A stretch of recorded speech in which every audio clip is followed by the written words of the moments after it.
फिलहाल सदन की कार्रवाई शुरू हो चुकी है। सीधा चलते हैं। जीवन यात्रा को आगे बढ़ाते हुए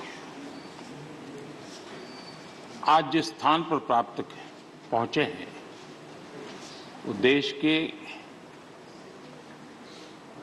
कई लोगों के लिए अपने आप में एक प्रेरणा का कारण है। इस उच्च सदन में इस गरिमामय आसन को आप सुशोभित कर रहे हैं और मैं कहूंगा कि किठाना के लाल उनकी जो उपलब्धियां लोग देश देख रहा है तो देश की खुशी का ठिकाना नहीं है।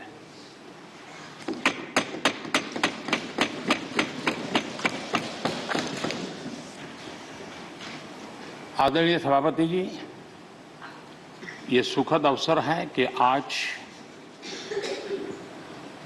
आर्म फोर्सेस फ्लैग डे भी है।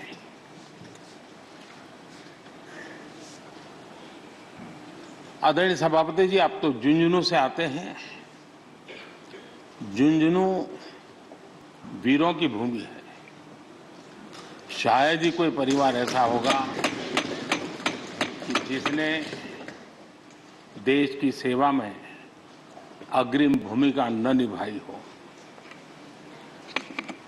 और ये भी सोने में सुहागा है कि आप स्वयं भी सैनिक स्कूल के विद्यार्थी रहे हैं। तो किसान के पुत्र और सैनिक स्कूल के विद्यार्थी के रूप में मैं देखता हूं कि आप में किसान और जवान दोनों समाहित हैं।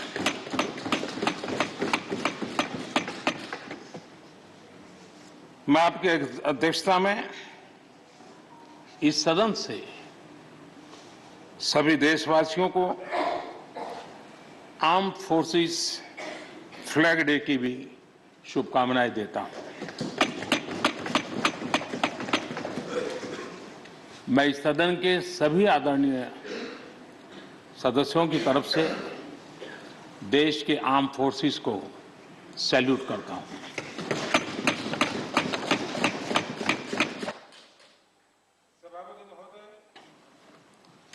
आज संसद का ये उच्च सदन एक ऐसे समय में आपका स्वागत कर रहा है जब देश दो महत्वपूर्ण अवसरों का साक्षी बना है। अभी कुछ ही दिन पहले दुनिया ने भारत को G20 समूह की मेजबानी का दायित्व सौंपा है। साथ ही ये समय अमृत काल के आरंभ का समय है। ये अमृत काल एक नए विकसित भारत के निर्माण का कालखंड तो होगा ही, साथ ही भारत इस दौरान विश्व के भविष्य की दिशा तय करने में भी बहुत अहम भूमिका निभाएगा। आदरणीय सभापति जी, भारत की इस यात्रा में हमारा लोकतंत्र, हमारी संसद, हमारी संसदीय व्यवस्था, उसकी भी एक बहुत महत्वपूर्ण भूमिका रहेगी।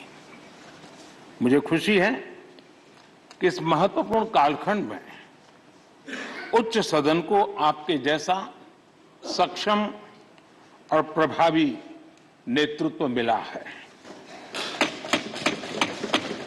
आपके मार्गदर्शन में हमारे सभी सदस्यगण अपने कर्तव्यों का प्रभावी पालन करेंगे।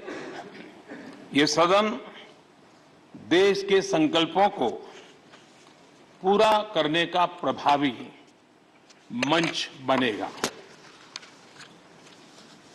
आदरणीय सभापति महोदय, आज आप संसद के उच्च सदन के मुखिया के रूप में अपनी नई जिम्मेदारी का औपचारिक आरंभ कर रहे हैं। इस उच्च सदन के कंधों पर भी जो जिम्मेदारी है, उसका भी सबसे पहला सरोकार देश के सबसे निचले पायदान पर खड़े सामान्य मानवीय के हितों से ही जुड़ा है। इस कालखंड में देश अपने इस दायित्व को समझ रहा है और उसका पूरा जिम्मेदारी से पालन कर रहा है। आज पहली बार महामहिम राष्ट्रपति श्रीमती द्रौपदी मुर्मू के रूप में देश की गौरवशाली आदिवासी विरासत हमारा मार्गदर्शन कर रही है।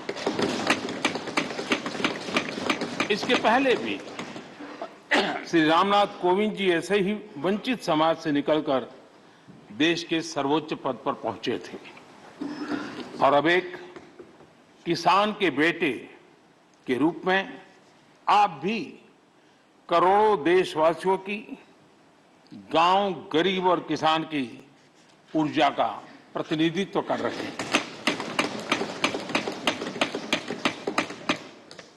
आदरणीय सभापति जी, आपका जीवन इस बात का प्रमाण है कि सिद्धि सिर्फ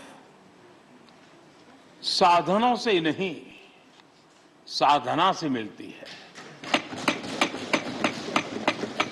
आपने वो समय भी देखा है जब आप कई किलोमीटर पैदल चलकर स्कूल जाते थे। गांव, गरीब, किसान के लिए आपने जो किया वो सामाजिक जीवन में रहे हर व्यक्ति के लिए एक उदाहरण है। आदरणीय सभापति जी, आपके पास सीनियर एडवोकेट के रूप में 3 दशक से ज्यादा का अनुभव है। मैं विश्वास से कह सकता हूं इस सदन में आप कोर्ट की कमी महसूस नहीं करेंगे।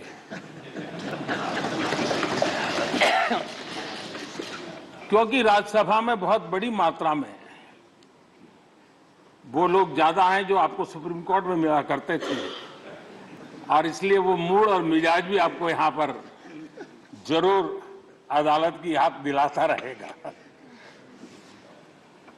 आपने विधायक से लेकर सांसद, केंद्रीय मंत्री, गवर्नर तक की भूमिका में भी काम किया है। इन सभी भूमिकाओं में जो एक बात कॉमन रही वो है देश के विकास और लोकतांत्रिक मूल्यों के लिए आपकी निष्ठा। निश्चित तौर पर आपके अनुभव देश और लोकतंत्र के लिए बहुत ही महत्वपूर्ण है। आदरणीय सभापति जी, आप राजनीति में रहकर भी दलगत सीमाओं से ऊपर उठकर सबको साथ जोड़कर काम करते रहे हैं। उपराष्ट्रपति के चुनाव में भी आपके लिए सबका वो अपनापन हमने स्पष्ट रूप से देखा। मतदान के 75% वोट प्राप्त करके जीत हासिल करना अपने आप में अहम रहा है। आदरणीय सभापति जी, हमारे यहां कहा जाता है नयति इति नायकः, अर्थात जो हमें आगे ले जाए वही नायक है। आगे लेकर जाना ही नेतृत्व की वास्तविक परिभाषा है।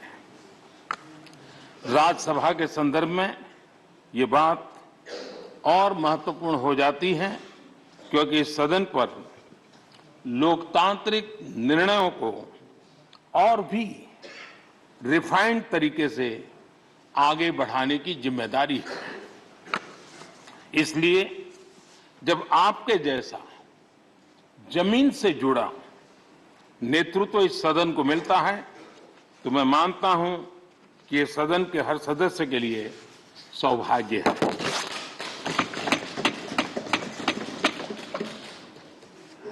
आदरणीय सभापति जी, राज्यसभा देश की महान लोकतांत्रिक विरासत की एक संवाहक भी रही है और उसकी शक्ति भी रही है।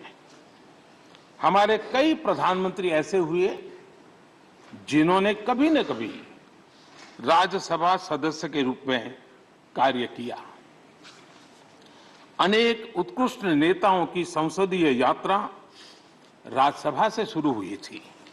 इसलिए इस सदन की गरिमा को बनाए रखने और आगे बढ़ाने के लिए एक मजबूत जिम्मेदारी हम सभी के ऊपर है। आदरणीय सभापति जी, मुझे विश्वास है कि आपके मार्गदर्शन में ये सदन अपनी इस विरासत को, अपनी इस गरिमा को आगे बढ़ाएगा, नई ऊंचाइयां देगा। सदन की गंभीर चर्चाएं, लोकतांत्रिक विमर्श लोकतंत्र की जननी के रूप में हमारे गौरव को और अधिक ताकत देंगे। आदरणीय सभापति महोदय जी, पिछले सत्र तक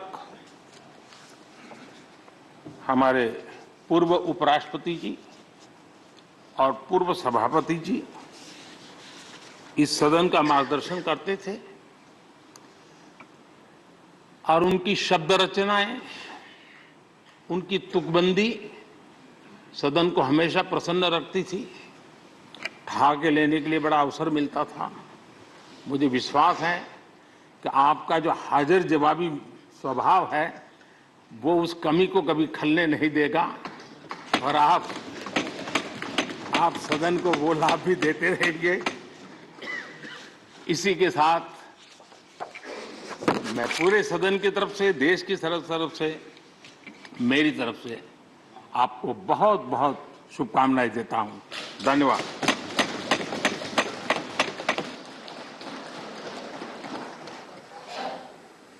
ऑनरेबल डेप्यूटी चेयरमैन। आदरणीय सभापति जी, उच्च सदन राज्यसभा के आज उच्च आसन ग्रहण करने पर आपको बहुत बहुत बधाई। शीतकालीन सत्र के पहले दिन बहुत गर्मजोशी व आत्मीयता से आपका अभिनंदन। सदन के इतिहास में इस आसन पर बैठने वालों का गौरवपूर्ण इतिहास है। अपने अपने तरीके से सदन के कामकाज को सुचारू रूप से चलाने में सबका महत्वपूर्ण योगदान है। इनमें से कुछ लोग संसदीय बैकग्राउंड से थे, कुछ संसदीय जीवन के बाहर से भी आए, पर आपको पब्लिक और पार्लियामेंट्री लाइफ दोनों का विस्तृत अनुभव है।